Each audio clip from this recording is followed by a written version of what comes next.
Hello बच्चों, कैसे हैं आप लोग। आशा करती हूँ कि आप सभी अच्छे होंगे। बच्चों, शुरू करते हैं आज का अध्याय, प्रकृति का एसी। बच्चों, शहरों में बहुत सी इमारतें बनने के कारण पेड़ कम होते जा रहे हैं।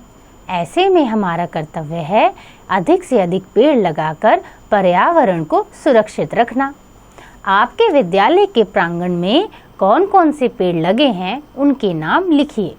बच्चों, दिए गए स्थान पर आपको अपने विद्यालय के आंगन में लगे पेड़ों के नाम लिखने हैं।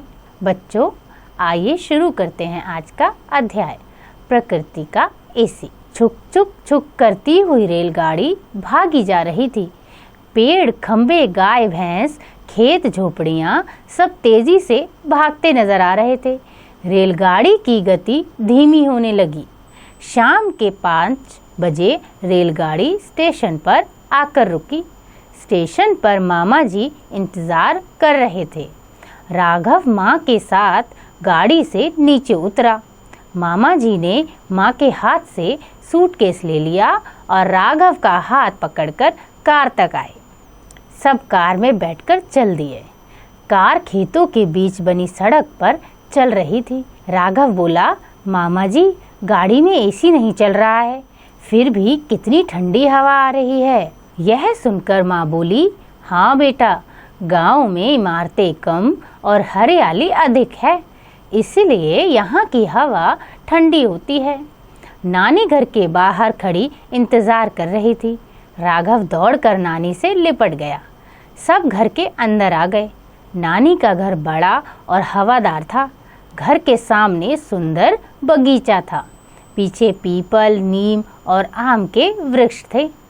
नानी राघव से बोली, राघव बेटा, हाथ मुंह धो लो, खाना तैयार है। राघव ने कहा, हाँ नानी, मुझे बहुत भूख लगी है। राघव ने आलू पूड़ी खाई। खाना खाकर उसे नींद आने लगी। राघव माँ के साथ कमरे में आ गया। चारों तरफ देखकर बोला, माँ, कमरे में एसी तो है नहीं, हम सोएंगे कैसे। माँ ने कमरे की सब खिड़कियाँ खोल दी। फिर बोली, यह लो, चल गया एसी। बाहर लगे पेड़ों की टहनियाँ हवा में झूम रही थी। कुछ ही देर में कमरा ठंडा हो गया। राघव माँ से कहानी सुनते सुनते हवा के झोंकों की थपकी के साथ सो गया। सुबह हुई। राघव उठकर नानी के पास आया और बोला, अरे वाह नानी, बिना एसी के भी बहुत अच्छी नींद आई।